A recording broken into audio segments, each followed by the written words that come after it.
Ei, querido, graça e paz, pastor Edinaldo Cardoso, passando aqui porque eu queria meditar numa palavra com você, ver o meu coração. Estou aqui na nossa sede, Assembleia de Deus Sem Fronteiras, em Linhares.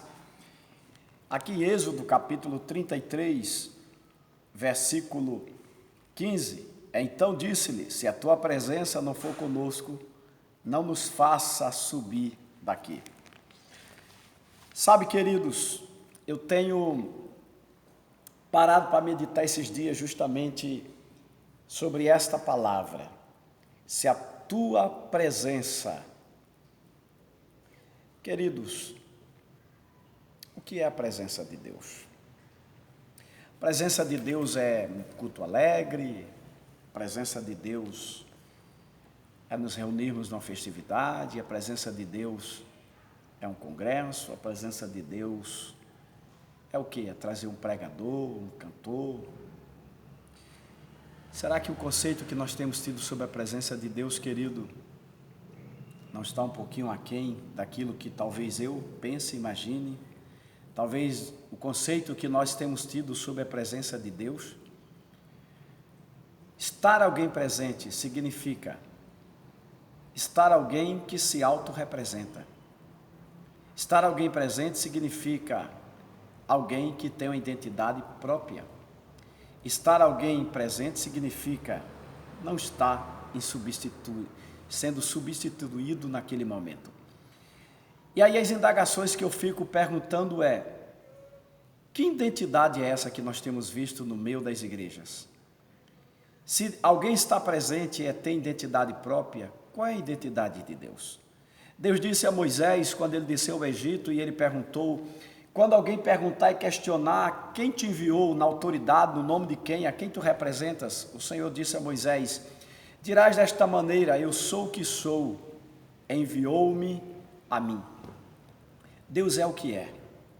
Deus é santo, Deus é justo, Deus é benigno, Deus é misericordioso, Deus ele é tremendo, Deus ele é imutável, Deus ele é a autoridade, ele não tem apenas, ele é a autoridade. Ele é a força, ele não tem apenas força. Ele é a essência, ele é o próprio domínio, ele é o próprio comando. Ele é. E por ser o que ele é, significa que tudo que advém ao redor são apenas reflexos daquilo que Deus é na sua identidade.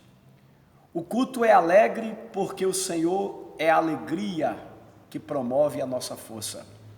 O culto é majestoso, o culto é laborioso, o culto é fenomenal, porque aquele que é a própria essência da glória manifesta o resplendor dessa glória. E a minha pergunta é, temos nós vivido de fato essa presença? Temos nós retido de fato esta presença de Deus em nossas vidas? O que é ter a presença de Deus? Quais são as características da presença de Deus? Primeiro, a gente precisa entender que a presença de Deus não é algo abstrato, é algo real. Ainda que Deus seja invisível, ainda que Deus seja espírito, mas ele é real porque ele tem uma identidade própria. Ele é espírito. Eu posso não vê-lo, mas ele é. Eu posso não vê-lo, mas ele está. Eu posso não tocá-lo fisicamente, mas eu posso senti-lo. Eu posso não entender plenamente a sua ação e o seu mover, mas eu posso absorver a manifestação da sua presença. E Deus disse a Moisés, ninguém viu a minha presença, mediante a manifestação da minha glória, e tenha permanecido vivo. Aí eu pergunto, como é possível nós vermos a glória de Deus? Através de sentirmos a sua presença, querido. O Senhor disse a Moisés, entra naquela penha, e quando eu passar, as minhas mãos estarão nela, eu te cobrirei, e tu me verás pelas costas. Sabe, querido, A presença de Deus tem estado no nosso meio através do cumprimento da sua palavra, através daquilo que Cristo fez no Calvário. O Verbo tabernaculou-se, a salvação, a misericórdia, a graça. Cristo, ele retém toda a manifestação da identidade, da glória. Está nele toda a composição e essência da majestade e da eternidade do Pai. E ele enviou o seu Espírito, e esse Espírito Ruá, este pneuma, este advogado, este paracleto que está no nosso meio, ele nos ensina o que nós não sabemos e nos traz à memória aquilo que Cristo nos falou. Esse Espírito, ele move-se, agindo, operando, trabalhando. Esse Espírito translada, esse Espírito, ele realiza, esse Espírito, ele revela, esse Espírito, ele faz. E neste mover desta ação, a manifestação da glória é perene e autêntica em nossas vidas. Agora, Deus é santo. Qual é a qualidade inerente à manifestação da presença de Deus? O que retém a presença de Deus em um lugar? Primeiro, é a sua soberania de querer estar onde Ele escolheu estar. Deus escolhe o lugar do culto. Deus escolhe o lugar de se manifestar. Agora, Deus aceita o lugar do culto, aonde Ele é adorado. Deus aceita o lugar do culto, aonde Ele é dignificado, onde Ele é tributado, aonde Ele é o centro, onde Ele é a razão, onde Ele é o motivo, onde Ele é a convergência de tudo e de todos aqueles que estão ao seu derredor. A questão é, Cristo tem sido, Deus tem sido, o Espírito Santo tem sido a razão, o motivo do lugar que eu me encontro? Por que eu estou na igreja? Igreja física.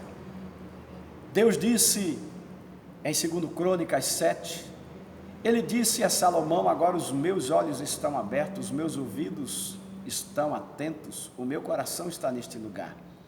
Este lugar que agora eu santifiquei, este lugar que agora foi consagrado a mim, este lugar agora que foi ofertado a mim, este lugar que tem o tabernáculo, este lugar que tem agora o altar, este lugar que tem agora o sacrifício, este lugar agora que tem os adoradores, este lugar que tem agora os sacerdotes, os ofertantes.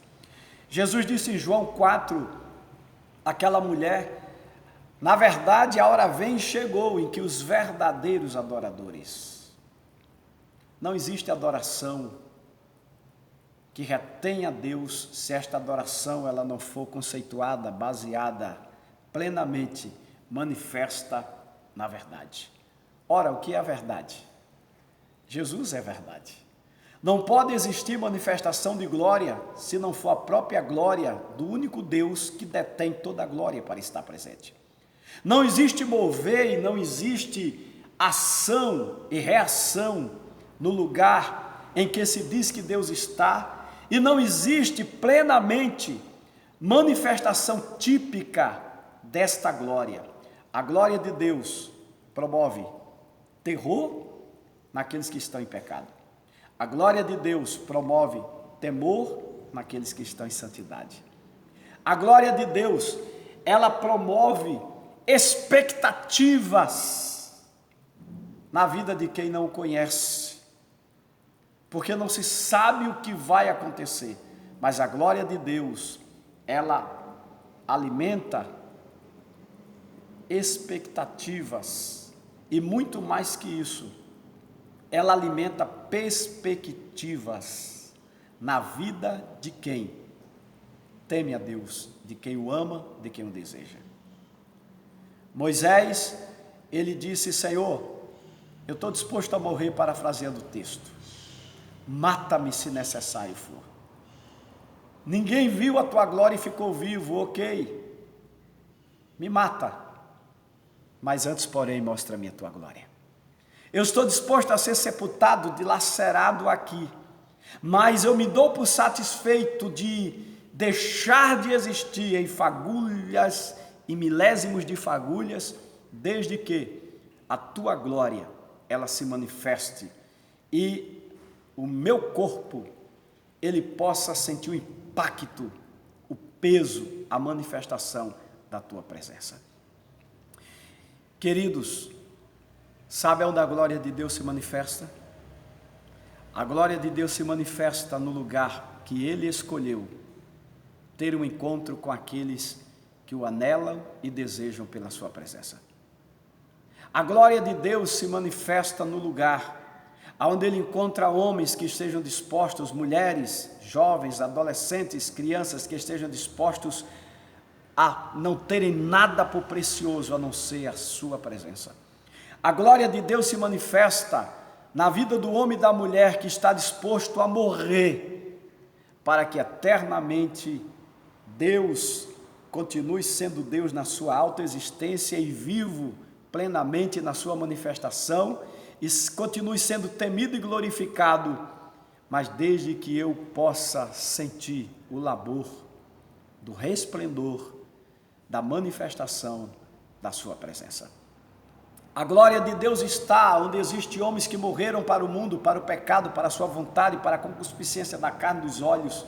A glória de Deus está no meio da igreja, que é, de fato, o corpo místico e se postula como tal, porque como corpo nós temos aquele que é a cabeça, e aquele que é a cabeça é aquele que comanda, que vê, que ouve, que fala, que direciona, que rege, que domina, que estabelece. A glória de Deus está onde o seu corpo está comitantemente interligado, constantemente, aquele que domina e rege todas as coisas. A glória de Deus está aonde o corpo sente aquilo que o ouvido ouve. A glória de Deus está aonde o corpo age, aonde a mente daquele que comanda. A glória de Deus está aonde o corpo interage com o sentimento daquele que tudo vê. A glória de Deus está aonde o corpo é comandado e plenamente submisso àquele que ordena e que faz. Ele é o cabeça, nós somos o corpo. Nós fomos constituídos como igreja para que o nome dele seja exaltado e glorificado. Nós somos igrejas plenamente santificados, separados, para que o resplendor e a manifestação da sua glória se avulte sobre nós. O apóstolo Paulo, ele diz aos Colossenses capítulo 5, versículo 23, que o Deus de paz vos conserve plenamente, incorrupto, em espírito, alma e corpo, e nos conserve para o dia da sua vinda. Sabe, querido, a manifestação da presença de Deus é o prenúncio de vivermos a eternidade diante da majestade, do avultar e resplendor da glória daquele que é santo, glorioso, majestoso, incomparável e inconfundível. Moisés disse: não nos faça sair daqui se a tua presença não for conosco. Será que a igreja não tem ido aonde Deus não está? Será que a igreja não tem estado onde Deus nunca esteve?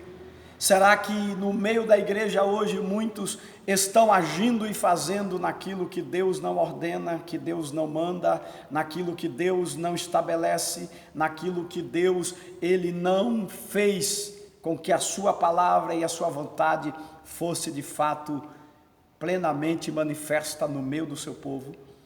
Será que não é hora, queridos, de nós revermos nossos conceitos, nossos valores e perguntarmos que glória é essa que dizemos viver sobre nossas vidas?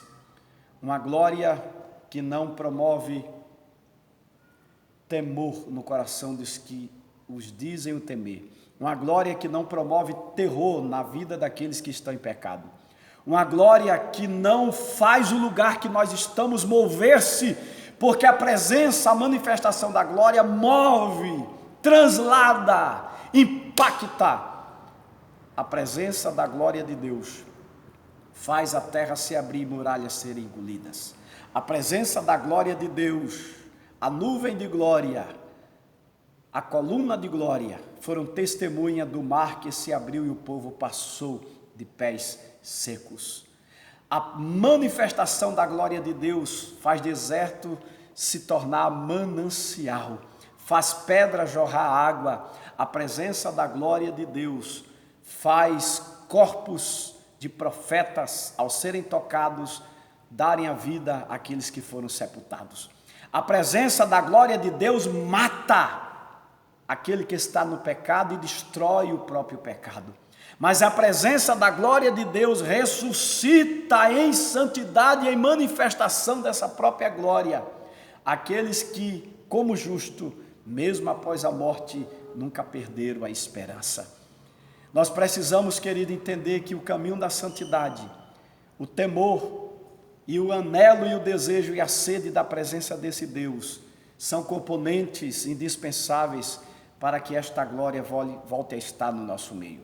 Quando nós olhamos Ezequiel capítulo 10, 11 e 12, nós vemos Deus dizendo, capítulo 12, versículo 30, porque eu procurei um que tampasse a brecha e não encontrei.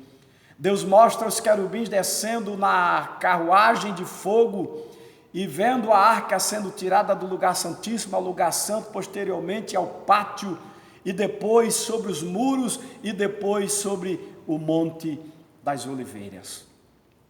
Querido, Deus tem relutado em que a sua glória saia do meio do seu povo. O desejo de Deus é que a santidade do seu povo traga a sua presença pelo resplendor da sua glória. O desejo de Deus é que o temor do seu povo promova o alicerce necessário para estarmos prostrados, para reverenciarmos aquele que é indubitavelmente inconfundível, intransponível, inalcançável, incomparável, comitantemente aquele que é o Senhor, que age, faz e opera na sua palavra, na sua unção, na sua autoridade e manifesta a sua glória. Fica aqui essa palavra de reflexão, querido, para as nossas vidas. Que preço eu e você temos pago e o que estamos dispostos a fazer, a morrermos, se necessário for. Deixa eu lhe dizer uma coisa, só os mortos podem ver a glória. Ninguém que esteve vivo pôde ver a glória e permanecer vivo. Mas quando morremos e ressuscitamos com Cristo, dizemos como Paulo, já não vive eu, mas ele vive em mim. E a coroa da justiça e a esperança da manifestação da glória, ela passa a dar vislumbres na nossa existência, quando estamos cobertos pelo sangue do Cordeiro e santificados e separados, e estamos agora vivendo uma vida de relacionamento com Deus santo, puro, com Deus que nos ama. Pastor Edinaldo Cardoso, momento, palavras sem fronteiras, momento de reflexão. Morramos para que Ele viva em nós. Vivamos para que o mundo conheça a sua morte e a sua ressurreição. Nos santifiquemos para que as boas obras se manifestem em nós e o Pai seja glorificado. Nos acheguemos a Ele com o coração contrito e quebrantado, para que possamos ouvir a sua voz e sermos sensíveis àquilo que Ele tem para fazer e ordenar através de nossas vidas. Eu te convido, querido, vale a pena pagar o preço para vermos a manifestação da sua glória. Graça e paz, pastor Edinaldo Cardoso.